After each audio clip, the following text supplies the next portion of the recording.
में आने वाले संघर्षों के लिए जब मनुष्य स्वयं को योग्य नहीं मानता, जब उसे अपने ही बल पर विश्वास नहीं रहता, तब वो सद्गुणों को त्याग कर दुर्गुणों को अपनाता है।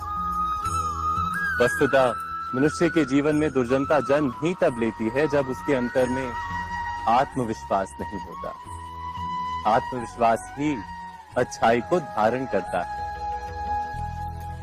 ये आत्मविश्वास है क्या?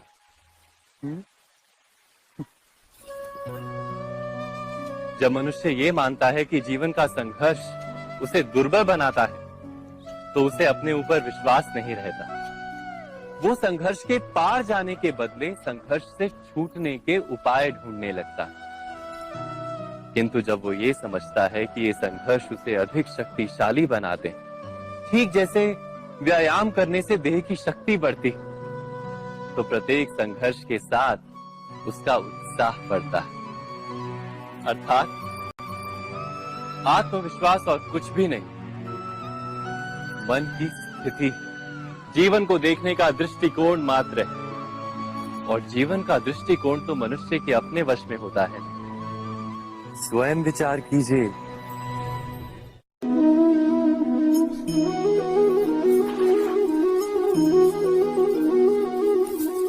पिता सदा ही अपने संतान के सुख की कामना करते हैं, उनके भविष्य की चिंता करते रहते हैं। इसी कारणवश सदा ही अपने संतानों के भविष्य का मार्ग स्वयं निश्चित करने का प्रयत्न करते रहते हैं। जिस मार्ग पर पिता स्वयं चला है, जिस मार्ग के कंकर पत्थर को स्वयं देखा है, मार्ग की छाया, मार्ग की धूप को स्वयं जाना है, उसी मार्ग पर उसका पुत्र भी चले, यही इच्छा रहती है हर पिता की। निस्संदेह उत्तम भावना है ये। किंतु 3 प्रश्नों के ऊपर विचार करना हम भूल ही जाते हैं। कौन से प्रश्न? प्रथम प्रश्न, क्या समय के साथ प्रत्येक मार्ग बदल नहीं जाते? क्या समय सदा ही नई चुनौतियों को लेकर नहीं आता? तो फिर बीते हुए समय के अनुभव नई पीढ़ी को किस प्रकार लाभ दे सकते हैं?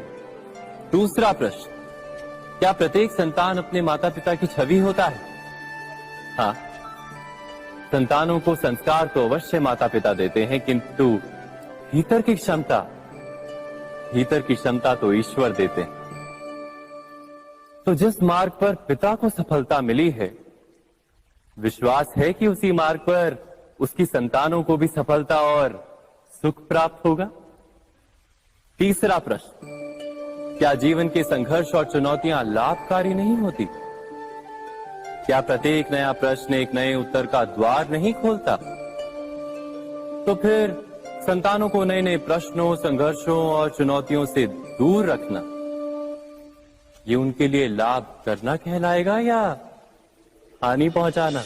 अर्थात जिस प्रकार संतान के भविष्य का निर्माण करने के बदले उसके चरित्र का निर्माण करना श्रेष्ठ है, वैसे ही संतानों के जीवन का मार्ग निश्चित करने के बदले उन्हें नए संघर्षों के साथ जूझने के लिए मनोबल व ज्ञान देना अधिक लाभदायक नहीं होगा? स्वयं विचार कीजिए। मनुष्य की सबसे बड़ी दुर्बलता क्या होती है? सोचिए।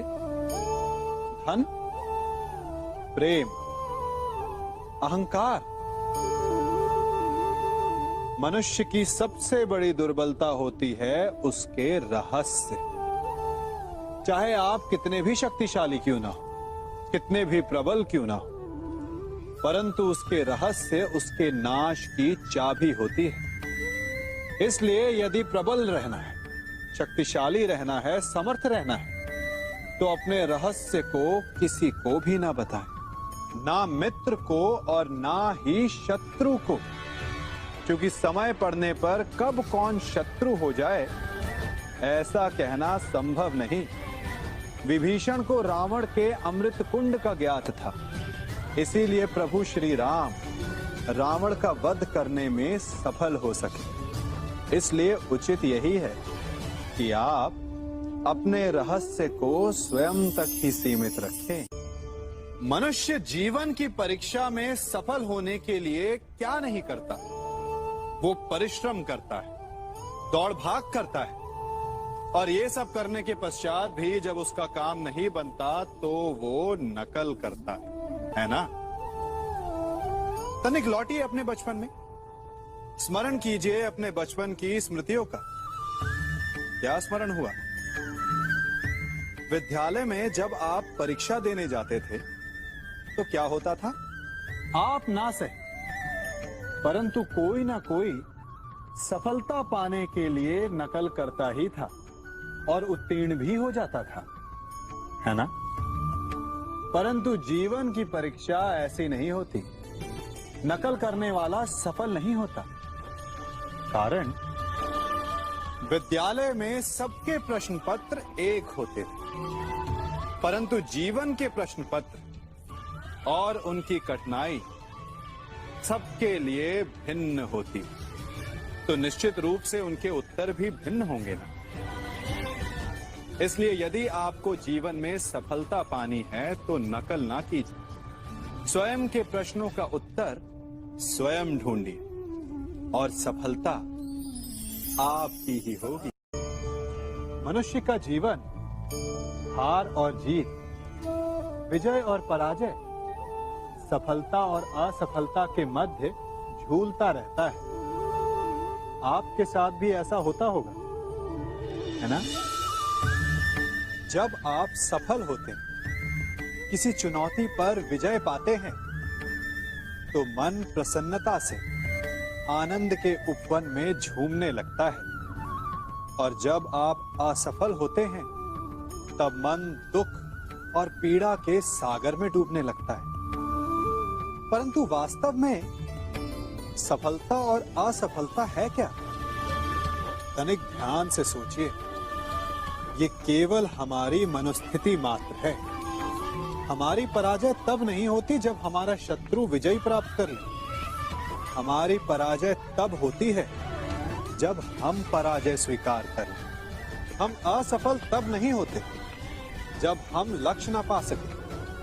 हम असफल तब होते हैं जब हम प्रयास करना बंद कर दें। इसलिए प्रयास करते रहें और हार ना माने, क्योंकि जिस दिन आप हार स्वीकारना बंद कर देंगे, जीत आपके चरणों में होगी।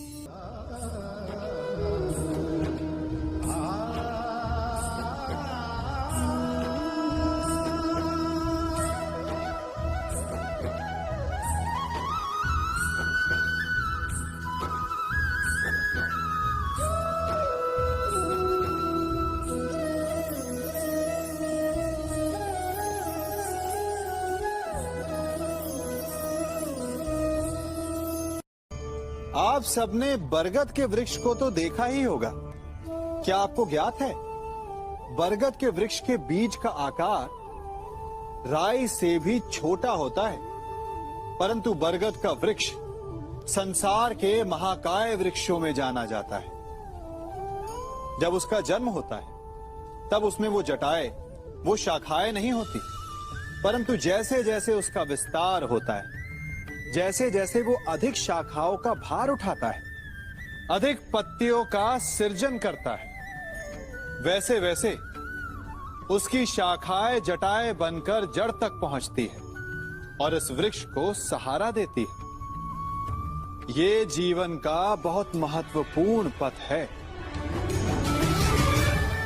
बिना लोभ लालच शुभ कार्य करें, अन्य लोगों की सहायता करें। धीरे धीरे आपने जिनकी सहायता की वो आपके सहायक बनते जाएंगे, आपकी जड़ों को और बलशाली बनाएंगे, आयु मान और आकार बढ़ाएंगे।